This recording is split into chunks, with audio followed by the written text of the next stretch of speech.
castelo forte é o nosso Deus. E nós vamos, irmãos, dar continuidade àquela pequena sessão que nós estabelecemos do texto de Hebreus,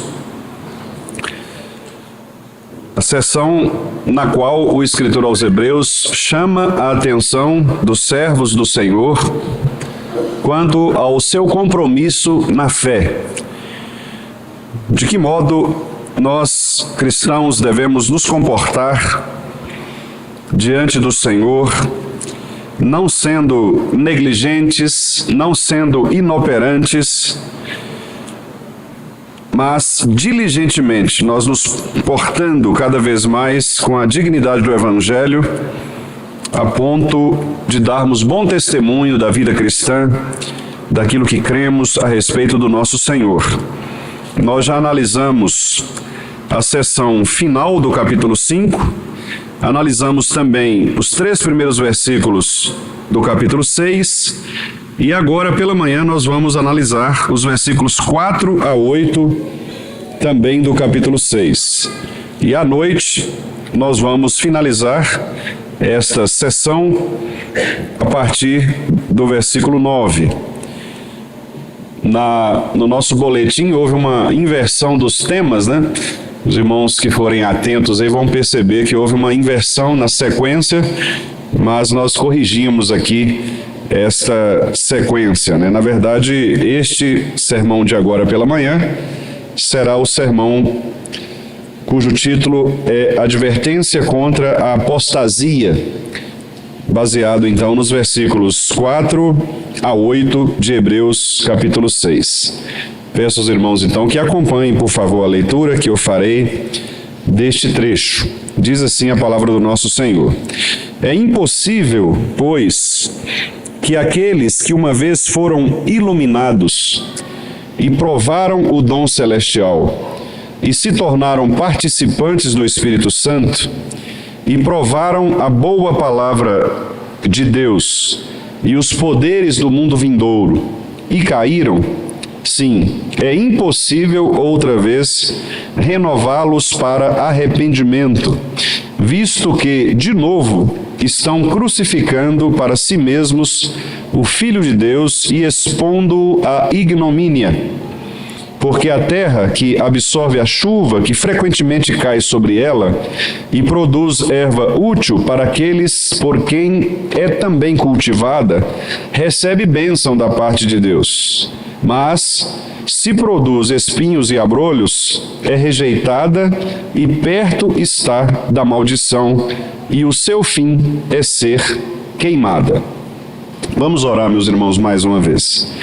Querido Deus, nós já pedimos ao Senhor a Tua bênção sobre nós, e neste culto que Te prestamos com devoção dos nossos corações, mediante Jesus Cristo, Teu Filho, nós agora abrimos a Tua palavra com o intuito de aprendermos um pouco mais a respeito de Ti, a respeito de nós mesmos e a respeito da relação que nós devemos ter contigo, com a Igreja do Senhor, com o Teu Evangelho.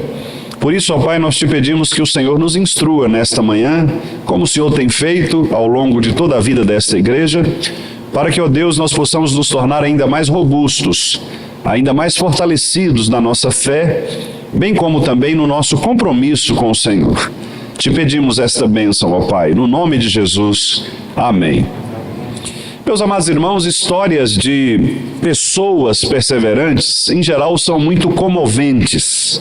Elas nos fazem quase sempre refletir o quanto nós somos fracos, inconstantes, às vezes até mesmo impersistentes. Diante de desafios comuns, nós reclamamos, murmuramos, desistimos. Algumas vezes não concluímos bem as nossas tarefas diárias, os nossos projetos de médio e longo prazo, porque nós somos inconstantes demais, instáveis, oscilantes. Nós rompemos relacionamentos que deveriam ser duradouros, às vezes porque não fomos fiéis à promessa que fizemos um ao outro o suficiente para chegarmos até o fim da nossa jornada, do nosso compromisso. Caímos muitas vezes e não conseguimos nos levantar porque nós fixamos o objetivo de nossa caminhada em um ponto da estrada, mas nós não chegamos à linha de chegada. Eu quero contar aos irmãos uma dessas histórias de persistência que nos comovem.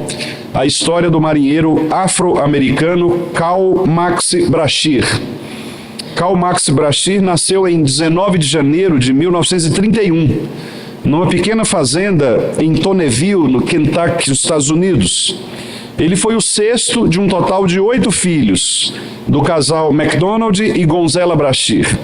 Karl Brashear, ele tinha um sonho de se tornar um mergulhador oficial da Marinha dos Estados Unidos.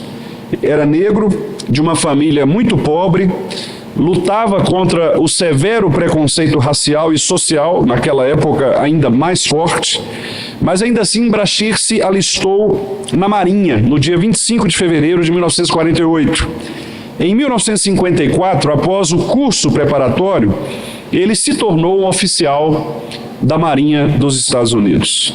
Mas, meus irmãos, como a vida muitas vezes revela algumas surpresas, no dia 26 de março de 1966, em uma missão especial que durou cerca de 2 meses e meio, na qual Brashear deveria encontrar uma bomba nuclear que estava submersa na costa de Palomares, na Espanha.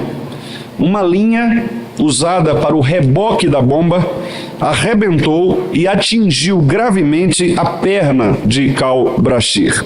Ele foi levado para o Hospital Naval de Portsmouth, na Virgínia, e depois de sofrer gravemente com severas infecções persistentes, anos de fisioterapia, finalmente ele desenvolveu uma necrose na perna. Brashear, então, convenceu os médicos a amputarem a parte inferior de sua perna.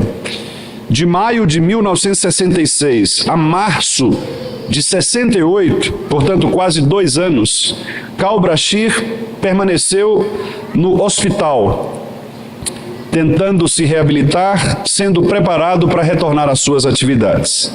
Em abril de 1968, depois de uma longa luta, ele então se tornou o primeiro amputado a ser reintegrado como mergulhador da Marinha dos Estados Unidos.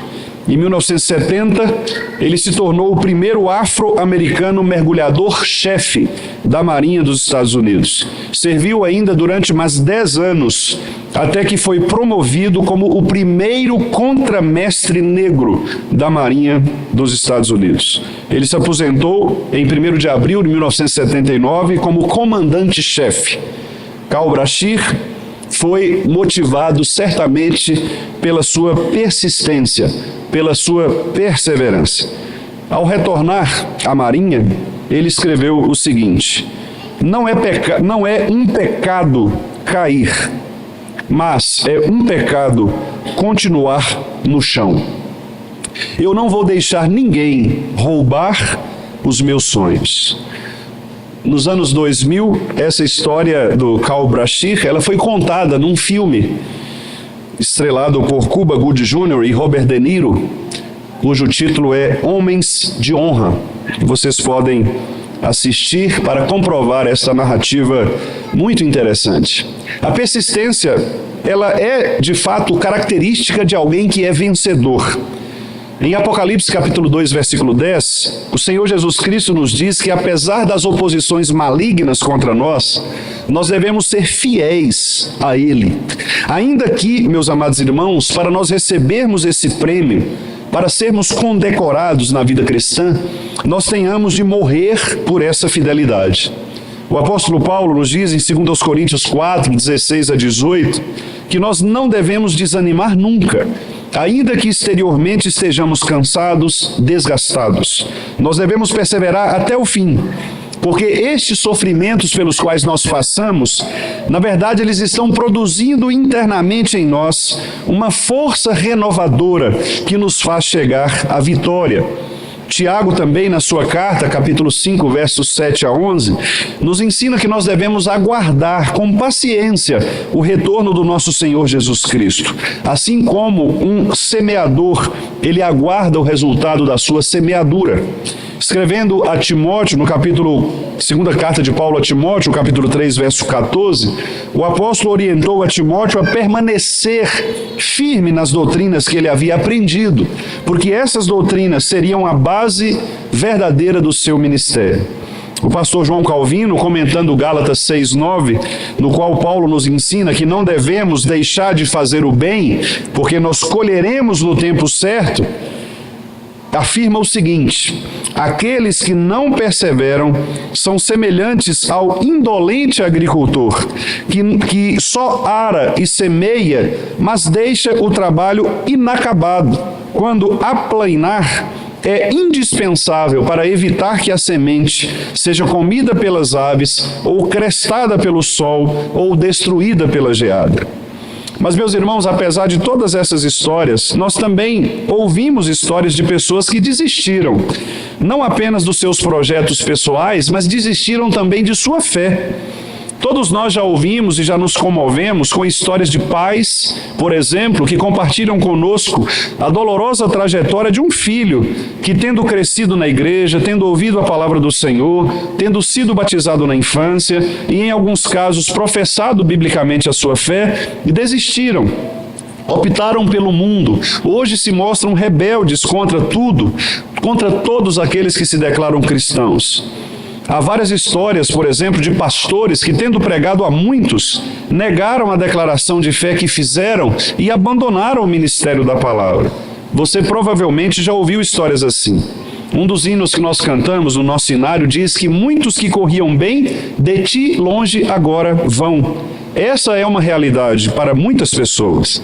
Uma possibilidade real, portanto, que existe na vida de um crente é apostatar-se, abandonar o Senhor.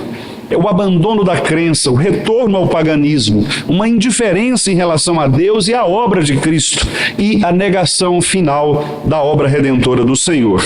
Há muitas pessoas que pensam que isso não é possível acontecer na vida de um crente.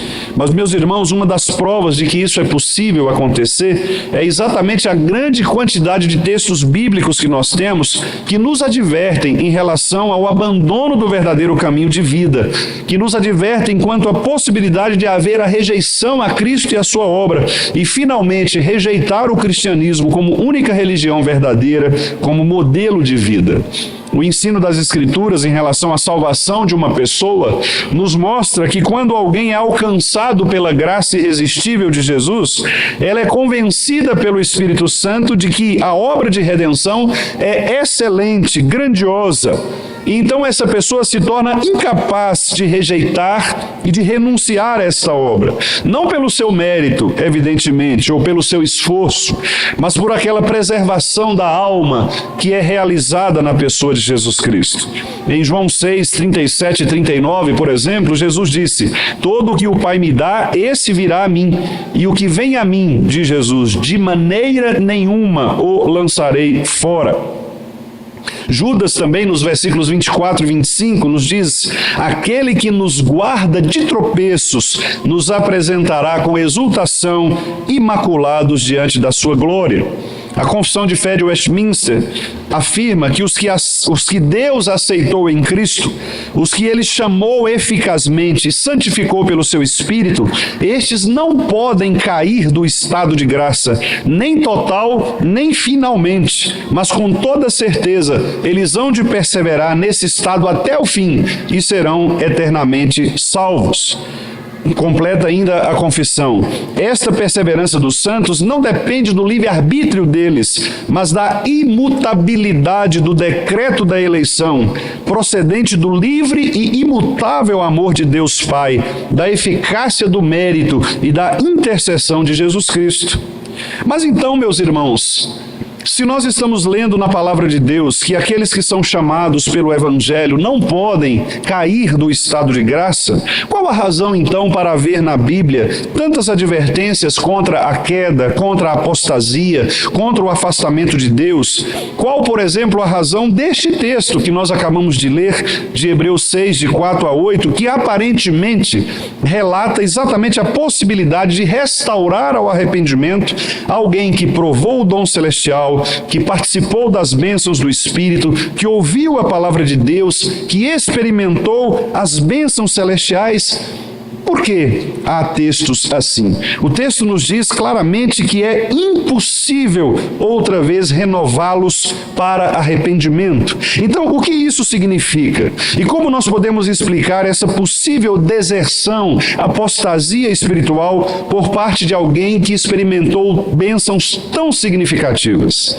A primeira questão, meus amados irmãos, que nós devemos levantar aqui é nos lembrar de que o escritor aos Hebreus disse no capítulo 5, verso 11, o seguinte, que na doutrina cristã há muitas coisas difíceis de explicar. Esse texto é um dos textos, esse texto que nós lemos agora, de 4 a 8, é um dos textos mais difíceis de explicar.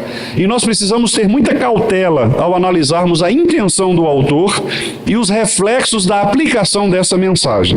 Todavia, meus amados irmãos, apesar de difícil explicação, nós também cremos, por outro lado, ser possível retirar do próprio texto o seu ensino principal e aplicá-lo aos nossos dias. Às vezes, como o escritor aos Hebreus afirmou em 5:11, a dificuldade não está tanto no texto, mas muito mais na nossa lentidão, na nossa displicência, na nossa preguiça para estudarmos, ouvirmos atentamente e compreendermos o texto. Quando nós estudamos o texto com carinho, com profundidade, nós retiramos dele as interpretações corretas. Há pelo menos 3 interpretações aqui, interpretações comuns, e eu quero compartilhar com os irmãos antes de afirmar aquela que nós afirmamos. A primeira interpretação diz que esse texto ele se refere a crentes verdadeiros que, de fato, podem perder a salvação ou cair da graça. Quem faz esse tipo de interpretação é boa parte dos teólogos chamados arminianos. Os teólogos arminianos creem que, se a salvação depende do esforço do indivíduo pelo seu livre-arbítrio, esta salvação também pode ser perdida a partir do momento que esta pessoa ela decide não mais caminhar com Cristo. Os cânones de Dort, que foram um documento produzido pelos nossos irmãos na Holanda, o chamado Sínodo de Dort, foi reunido para refutar, para contrariar, responder a estes erros do arminianismo. E eles afirmam o seguinte, 3 destaques que eu farei aqui. O primeiro erro é: Deus de fato provê os crentes de suficientes forças para perseverar e está pronto para preservar tais forças nele, se este cumprir seu dever. Mas ainda que todas estas coisas tenham sido estabelecidas, que são necessárias para preservar a fé, e que Deus usa para preservar a fé, ainda assim dependerá da vontade humana perseverar ou não. Assim afirmavam os arminianos. Os calvinistas, contudo, afirmaram o seguinte: esta ideia é abertamente pelagiana. O que é uma ideia pelagiana? Pelágio foi um pensador, um teólogo, que iniciou esse movimento arminiano, ou seja, de atribuir ao homem a escolha pela sua salvação. Ele foi, na época, contraditado por um outro pensador, um outro teólogo, que muitos conhecem, chamado Agostinho de Hipona. Ele se contrapôs à ideia pelagiana. E aqui, os irmãos calvinistas do Sínodo de Dort, na Holanda, fizeram o seguinte: enquanto deseja libertar o homem, o faz usurpador da honra de Deus.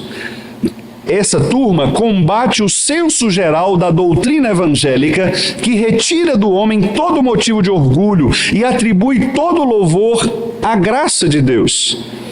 É também este ensino contrário ao que o apóstolo Paulo declara em 1 Coríntios 1:8, o qual também vos confirmará até o fim, para serdes irrepreensível no dia do nosso Senhor Jesus Cristo. Então este é o primeiro erro de interpretação deste texto, pensar que o texto está atribuindo à vontade humana a sua escolha, tanto de escolher a salvação, quanto também de desistir da salvação. Os irmãos calvinistas disseram, isto é errado. Se é de Deus que provém a salvação, é de Deus também que provém a perseverança. Uma outra ideia que eles tinham era a seguinte: que os crentes verdadeiramente regenerados não só podem perder completamente a fé justificadora, mas perdem e também se perdem eternamente. Ou seja, eles perdem a salvação.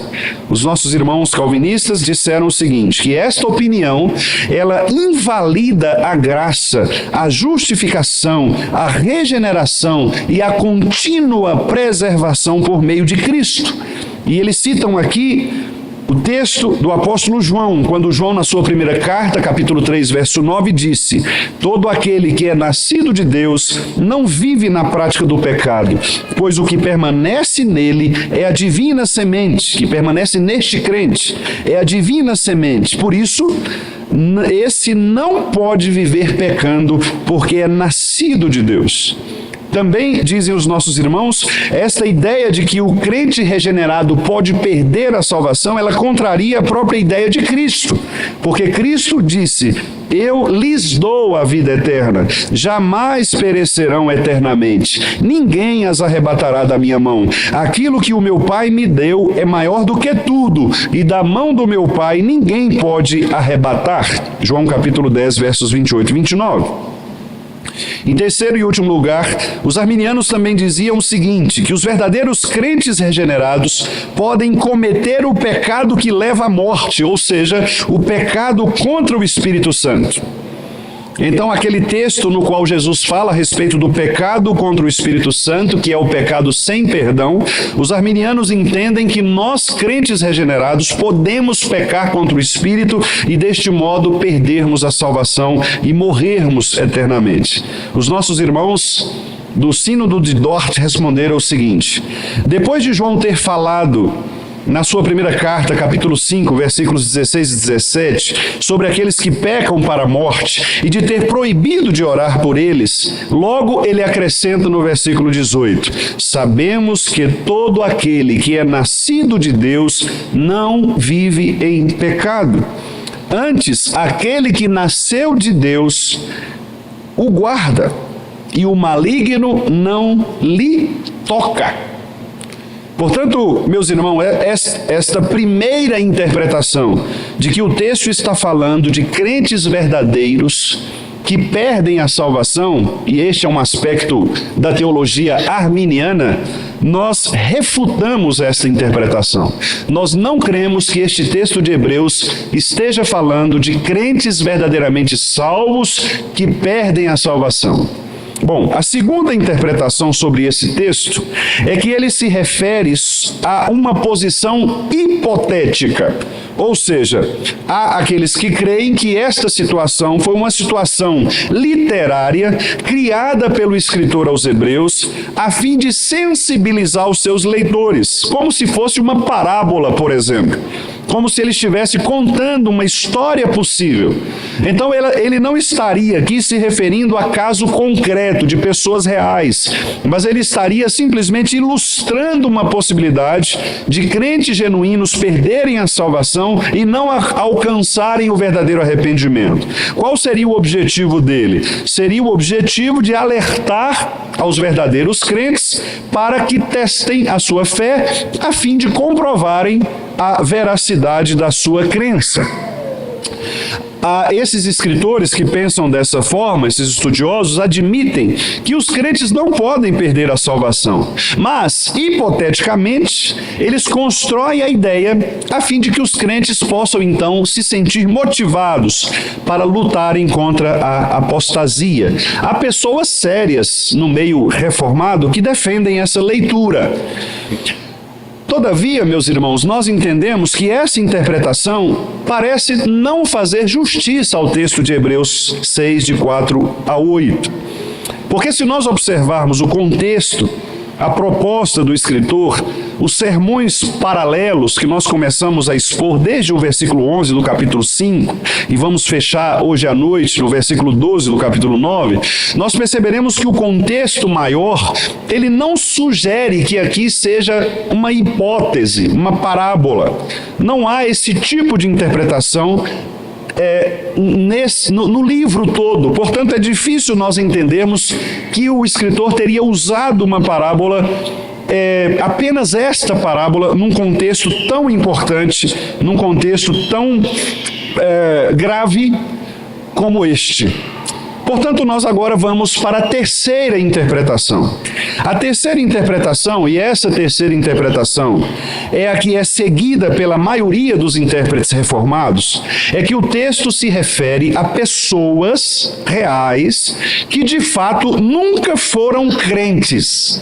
Essas pessoas nunca foram convertidas, nunca foram salvas verdadeiramente, mas essas pessoas, apesar de não serem convertidas reais, elas vivenciaram e experimentaram de perto e de uma maneira tão profunda os benefícios da comunidade cristã, que nós poderíamos dizer que essas são aquelas chamadas, entre aspas, quase crentes, mas que nunca chegaram a ser de verdade.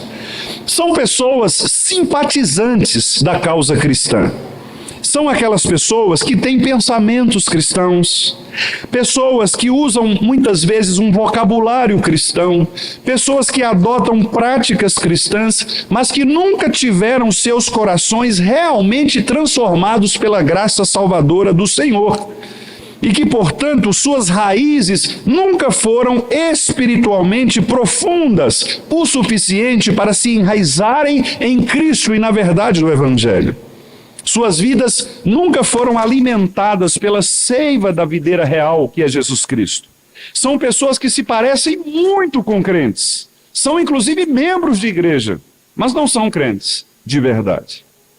Então, no contexto desta carta, o que nós estamos lendo aqui é que nesse trecho o escritor faz uma referência a um grupo de pessoas ex-judeus inicialmente, que se tornaram simpáticos à pregação cristã, gostaram, se encantaram pelo raciocínio lógico do cristianismo apresentado especialmente na pessoa de Cristo, bem como também nos apóstolos. Estas pessoas abandonaram temporariamente o judaísmo, abraçaram o cristianismo com entusiasmo, fizeram parte da comunidade cristã, se tornaram membros da comunidade cristã, cantavam, louvavam de maneira entusiasmada a Deus, ouviam atentamente os sermões, evangelizavam com muito fervor, sentiam emocionalmente as verdades cristãs impactantes, mas nunca foram verdadeiramente crentes.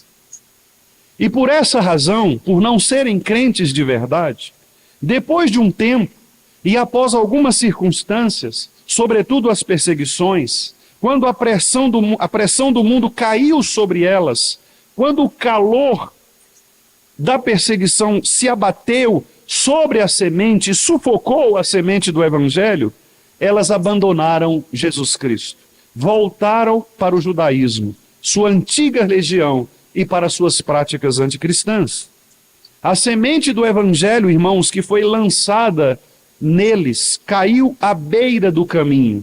E toda semente que cai à beira do caminho, ela é ou pisada, ou comida pelas aves, ou sufocada pelos espinhos, morta pela falta de umidade. Então, o Evangelho esteve muito próximo deles, mas o Evangelho não penetrou suficientemente o coração deles. Mas você pode estar pensando aqui enquanto eu digo, então, pastor, esse texto ele não serve para mim, porque eu tenho certeza da convicção do Evangelho. Eu não sou um judeu, eu não corro o risco de voltar à antiga religião. Aliás, você pode pensar, a minha religião anterior também era cristã, eu era um católico romano, também era um cristão. Você pensa, eu estou aqui confortável com o meu cristianismo, mudei algumas ideias gerais, não acredito mais que o Papa seja o sucessor de Pedro, não acredito mais em imagens de escultura, parei de fazer aquelas rezas que fazia a Maria, parei de confiar nos santos, parei de fazer algumas coisas que eram comuns na minha juventude, como beber com os meus amigos, fumar um cigarro, atrair a minha namorada com outras meninas. Hoje eu sou uma pessoa com um comportamento aceitável. Veja bem, pastor, eu vou à igreja todos os domingos, dou o meu dízimo, relaciono-me muito bem com a minha família, leio a Bíblia todo ano, já li várias vezes, leio 2 vezes, oro todos os dias, 3 vezes ao dia, não bebo, não fumo, não faço o sinal da cruz diante de imagem. Acredito então que eu sou aceitável diante de Deus. Tenho certeza da minha salvação. Eu acredito em Jesus. Eu acredito mais, eu acredito que Jesus morreu pelos meus pecados. Então, pastor, eu não vou perder a minha salvação. Meus amados irmãos, é exatamente aí que mora o perigo. Porque o escritor aos Hebreus quer fazer com que nós reflitamos exatamente sobre isso, sobre a nossa verdadeira condição espiritual. Ele quer que nós provemos para nós mesmos se somos ou não cristãos, se o que sentimos e pensamos é de fato real e genuíno, se a nossa confissão de fé não passa de um grupo decorado de palavras, se a nossa devoção não é apenas uma carência religiosa ou um medo da morte. O que ele quer é que nós passemos por um teste de fé, avaliando os nossos corações, para termos certeza de que nós não estamos fingindo ou nos enganando. O auto-engano, meus amados irmãos, é uma realidade terrível na vida de uma pessoa. A pessoa auto-enganada, ela pode se achar salva, mas na verdade ela não é salva.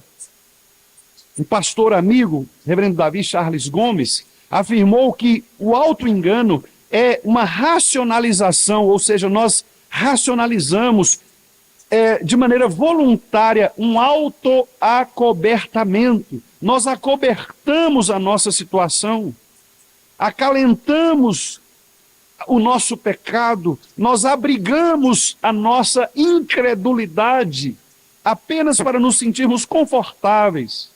Um outro teólogo, Dr. Bassem, escreveu o seguinte, que o auto-engano nos força a revisar nossa imagem idealizada de nós mesmos, como sendo pessoas consistentes, integradas àquilo que acreditamos. O que ele quis dizer com isso? Em outras palavras, muitas vezes nós nos forçamos a acreditar em algo que nós idealizamos de nós mesmos. Você se força a acreditar que você é bom, que merece a salvação, ou você se força a acreditar que você é salvo.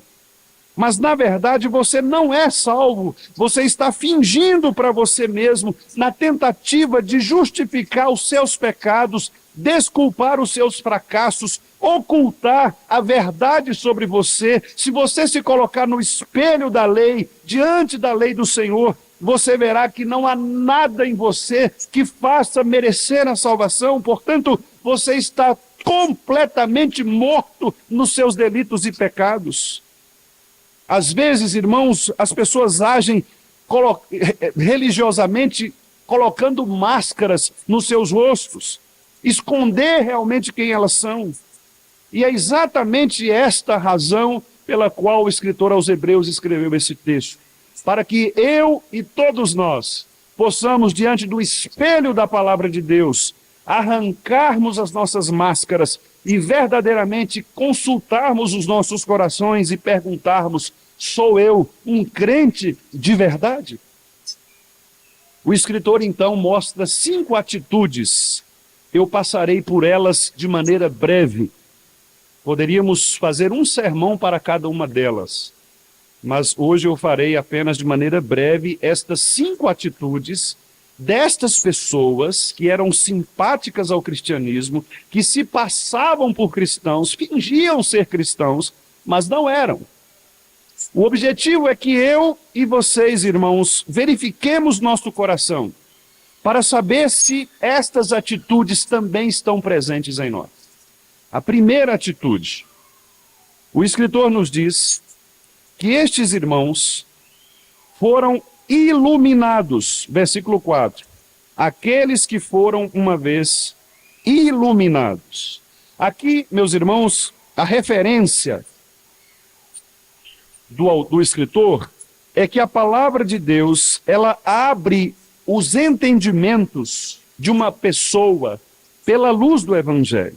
Em outras palavras, ele quer dizer o seguinte, que quando uma pessoa lê a Bíblia, ela vai ver, perceber muita luz a respeito de Jesus Cristo. Porque a Bíblia é um livro, como qualquer outro livro. Portanto, traz verdades, ensinamentos, provérbios, sabedoria, história.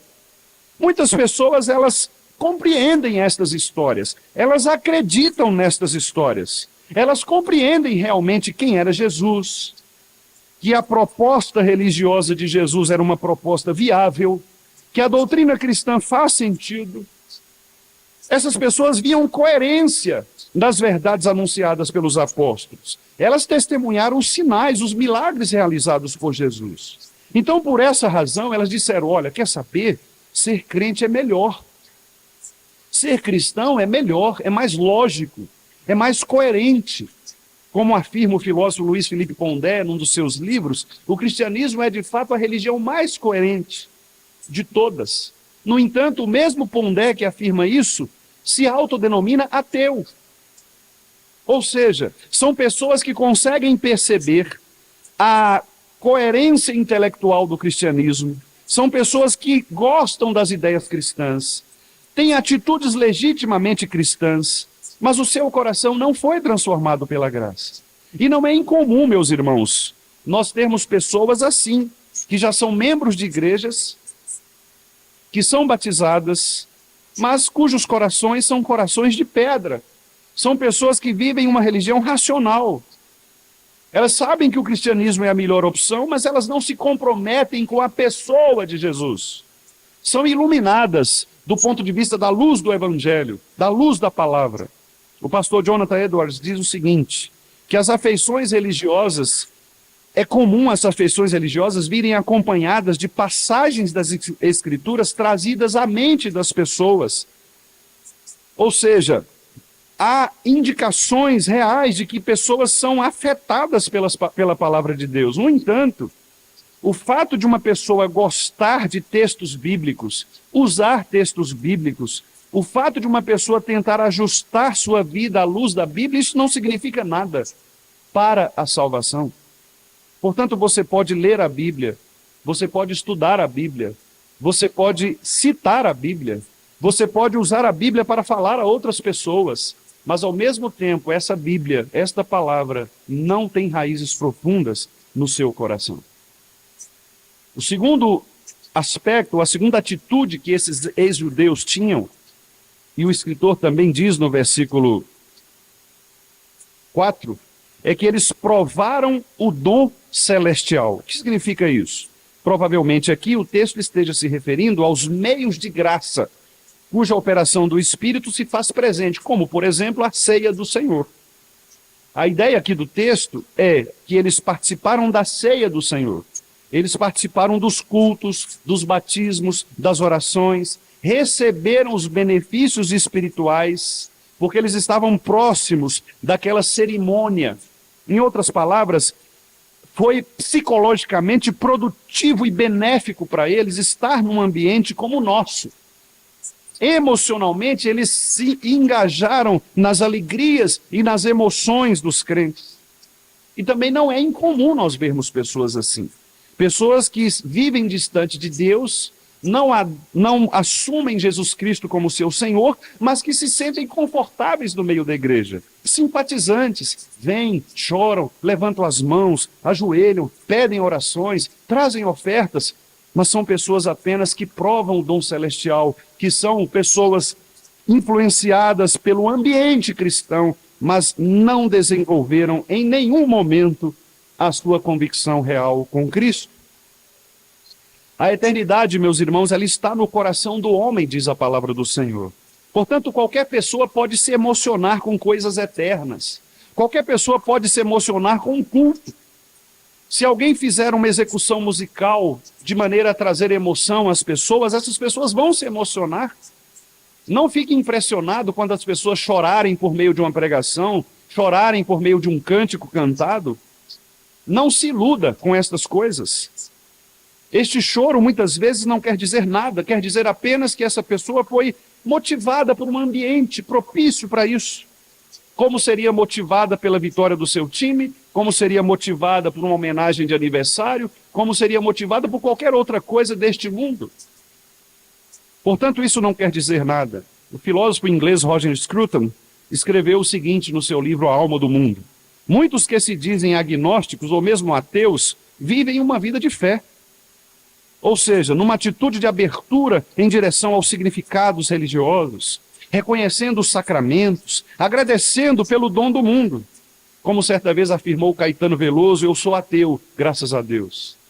Portanto, provar do dom celestial não é uma distinção segura, meus irmãos, de ter sido salvo ou não. Muitos provam o dom celestial, mas não desfrutam relacionalmente deste dom. Terceira atitude, ainda o versículo 4. Tornaram participantes do Espírito Santo. Aqui o escritor aos Hebreus faz uma referência ao entendimento que é produzido no indivíduo pelas convicções iniciais do Espírito Santo. O que é o Espírito Santo? A Bíblia diz que o Espírito Santo é Deus e é o doador da vida, fonte de pensamentos puros, desejos santos. Portanto, o Espírito, ele cumpre o propósito de guiar os homens a Cristo, o Senhor. É possível alguém experimentar os benefícios do Espírito Santo, mesmo não sendo convertido? Sim. Com isso, eu não quero dizer que o Espírito habita na pessoa. Não. Mas o que eu quero dizer é que se essa pessoa ela convive com um cristão, ela pode, por exemplo, experimentar bons conselhos. Ela pode, por exemplo, ter boa companhia ou ter um padrão moral de vida que reflita uma proximidade com o Senhor. Não que ela seja convertida, mas o fato de o Espírito Santo iluminar aquele com quem ela convive faz com que o ambiente seja também um ambiente espiritual. Por exemplo, filhos que convivem com pais crentes. Eles experimentam as bênçãos de uma família cristã. Ele é alvo das orações da sua mãe, do seu pai, mas ele próprio não é convertido. Ele se parecerá muitas vezes com um cristão por um tempo de sua vida, até o dia em que ele vai se rebelar e não mais voltar para Jesus, porque a salvação ela é individual. Portanto, meus amados irmãos, o fato de experimentar bênçãos espirituais, como esta que nós participaremos daqui a pouco, não quer dizer que você seja salvo. Quarta atitude, versículo 5 diz que essas pessoas provaram a boa palavra de Deus. Isso significa, brevemente, pessoas que ouvem pregações cristãs. A palavra de Deus instrui pessoas, meus irmãos, nós sabemos disso. Sabemos que as Escrituras são úteis para nos educar, para nos corrigir, para nos exortar, nos repreender. Os provérbios de Salomão, por exemplo, não foram escritos apenas para os crentes. Os provérbios de Salomão foram escritos para a sabedoria das pessoas. Qualquer pessoa pode ler um provérbio e dizer, olha que interessante, não é bom que eu seja fiador de uma pessoa, porque eu posso me envolver com ela de modo a ficar preso a essa dívida. Isso não precisa ser crente para fazer isso. Ou talvez a pessoa diga, olha, como é bom casar com uma pessoa que tem uma afinidade religiosa como a minha, porque isso vai evitar problemas futuros. Não precisa ser crente para tomar essa decisão. Olha que interessante, eu devo criar os meus filhos de maneira honesta, de maneira justa. Não precisa ser crente para fazer isso. Portanto, é claro que aqui o que o escritor está dizendo é que estas pessoas falsas, elas provaram a boa palavra. De novo, eu cito Jonathan Edwards, que diz o seguinte, é possível ter afeições elevadas, alegres, que não só vêm acompanhadas da palavra de Deus, mas procedem da palavra de Deus. É possível. E nós observamos aqui, de fato, no texto de Hebreus, que essas pessoas tinham aparência extremamente cristã, mas não eram cristãs. Ouviram sermões, entram na internet, ouvem sermões de todo mundo. Todo mundo, todo pastor, cita os pastores, cita os sermões, lê a Bíblia toda, ouve só música gospel, mas não é crente. Pessoas que provam destas coisas. E finalmente, quinto lugar, provaram os poderes do mundo vindouro, ainda no versículo 5. Com isso o escritor quer dizer a respeito das emoções cristãs, como paz, alegria, bondade, justiça, a boa sensação de fazer parte do povo de Deus, da unidade cristã, porque estes são valores eternos, por isso a expressão poderes vindouros. do mundo vindouro, ou seja, poderes da eternidade. Os cristãos experimentam essa alegria da comunhão, da unidade, da paz. Sentem um ambiente tranquilo, harmonioso, expectante, mas não são crentes. É possível alguém, portanto, ser simpático na igreja, gostar da companhia de pessoas socialmente agradáveis, gostar das coisas de Deus. Nossa, como é bom ouvir aquele pastor, como é bom cantar aquele cântico, como é bom quando as pessoas se reúnem. Tudo isso é possível, mas essa pessoa não é crente. Portanto, meus irmãos, o texto nos encaminha para as consequências de permitir que o nosso coração, que é enganoso, nos drible a tal ponto de nos dissimularmos como cristãos sem, de fato, sermos cristãos. É triste, meus irmãos, mas é real. Há pessoas nas nossas igrejas que se parecem muito com um crente, mas não são discípulas de Jesus Cristo. Elas agem como um cristão perfeito, inclusive apontando o dedo para julgar os outros. Mas não são, porque os seus corações continuam apodrecidos, mortos, como antes. Parecem demonstrar a alegria de uma nova vida, mas são apenas marionetes nas mãos dos seus próprios enganos, nas mãos dos seus líderes, que induzem a comportamentos gestuais, sentimentos ilegítimos e afeições enganosas. O texto afirma que essas pessoas caíram, versículo 6. Portanto, o que o texto quer dizer é que, apesar de toda aparência cristã, um dia as máscaras finalmente cairão. Os vernizes que cobriam as imposturas dessas pessoas vão se dissolver e revelarão o que de fato há em suas faces. Elas nunca foram cristãs. Por isso saíram. Não voltam piedosamente para o Senhor. Caíram. Aqui não se refere, portanto, à perda da salvação, como afirmavam os arminianos. Mas o caíram aqui se refere à perda das bênçãos mencionadas anteriormente. Ou seja, elas caíram de quê? Não da salvação, mas elas caíram exatamente deste aspecto fingido, hipócrita. Se refere, portanto, a se tornar um inimigo de Cristo, não apenas um abandono, mas uma rejeição clara, inclusive com implicações de hostilidade. Alguém que deixa de ser cristão e se torna um perseguidor, contrário, se torna blasfemo, passa a chamar Jesus de maldito, de Beelzebu. A Bíblia diz que isto é o pecado contra o Espírito Santo. É essa blasfêmia contra o Espírito Santo, ou seja, rejeitar a obra de salvação e se tornar um anticristão. É esse o pecado que o Senhor Jesus Cristo ensinou, que é o único pecado para o qual não se tem perdão. É aquela pessoa que está pronta para receber a salvação, contudo, ela não só nega o Espírito Santo e Cristo, como também agora se coloca num processo de rejeição clara a estas coisas. Há um exemplo triste no nosso meio evangélico, que é o filho do pastor John Piper. O filho do pastor John Piper é um pastor conhecido mundialmente, e o seu filho tem inclusive um canal nas redes sociais, Instagram, TikTok, etc., em que ele usa o canal para falar contra a pregação do seu pai, contra o cristianismo. São pessoas que claramente se tornam opositoras. Será que nós podemos dizer que essas pessoas nunca serão salvas? Claro que não, irmãos. A salvação pertence ao Senhor. Mas quando uma árvore produz frutos maus, nós sabemos o que essa árvore tem na sua constituição. Por isso, o escritor diz que é impossível renovar estas pessoas para arrependimento. Portanto, quem nega o Espírito Santo, não recebe o perdão. O escritor afirma que o apóstata, ele rejeita o sacrifício de Jesus Cristo e ele expõe Jesus Cristo novamente à vergonha pública. Se alguém rejeita Jesus conscientemente em sua obra, esta pessoa não é salva.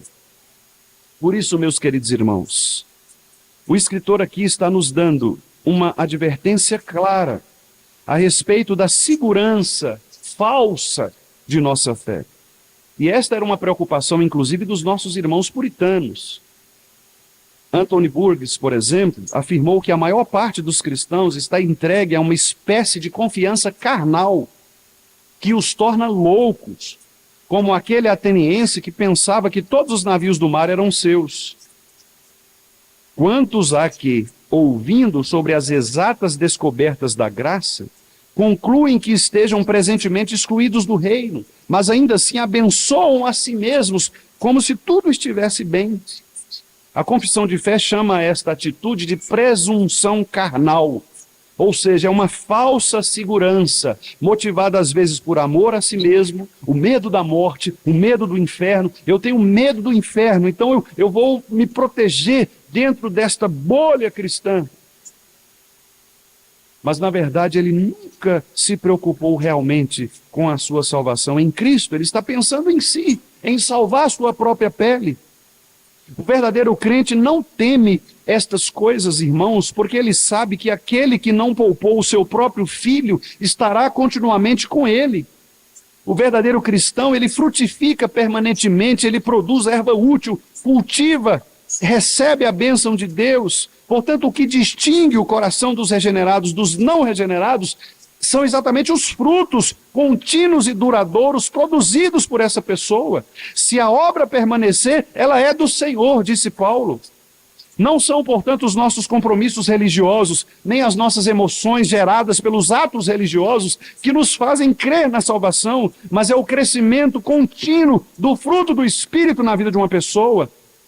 As afeições religiosas da graça, elas são sempre acompanhadas pela humilhação, mortificação, amor por Cristo e alegria em Cristo. Às vezes, meus irmãos, esta popularidade do cristianismo é perigosa, porque quando o cristianismo se torna popular, as pessoas vão pelo entusiasmo, as multidões, promessas vazias, e é por isso que a história mostra que nas perseguições é que os cristãos se tornam ainda mais fortes. Porque é na perseguição que nós, de fato, provamos quem somos.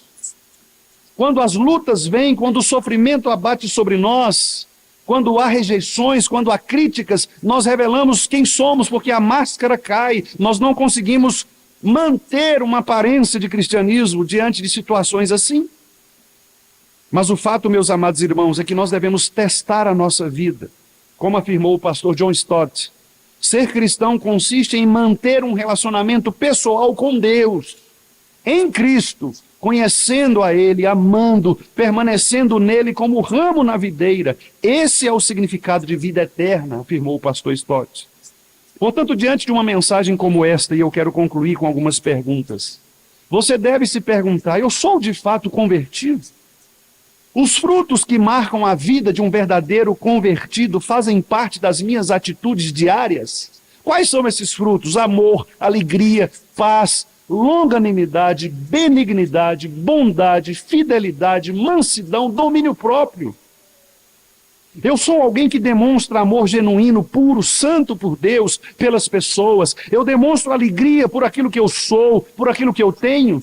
Eu sou satisfeito com o que Deus me tem dado. Eu sou um pacificador diante de confusões, de brigas, discórdias. Sou longânimo, paciente quando ofendido, quando repreendido. Eu sou fiel aos compromissos que faço. Sou manso quando atingem a minha honra. Tenho domínio próprio diante de provocações ou tentações. O meu coração se alegra ao ouvir a repreensão da palavra de Deus, ou eu me sinto ofendido pela palavra do pastor e não volto mais naquela igreja, ou critico essas pessoas.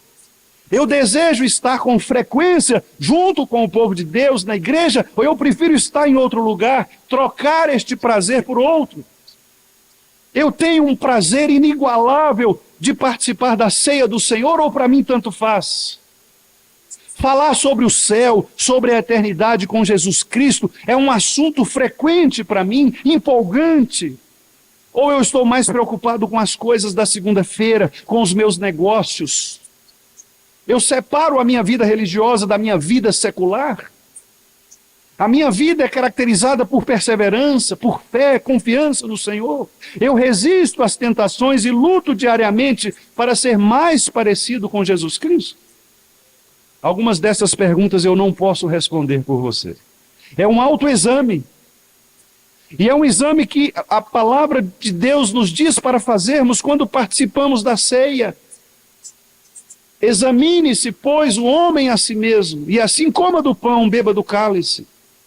Porque aquele que bebe do cálice, come do pão, sem discernir a profundidade deste símbolo, o compromisso real com Jesus, ele atrai condenação para si mesmo. Porque a pessoa que participa da ceia, sem a convicção clara de quem ele é diante de Jesus, se assemelha àquelas pessoas da carta aos Hebreus que provam do dom celestial.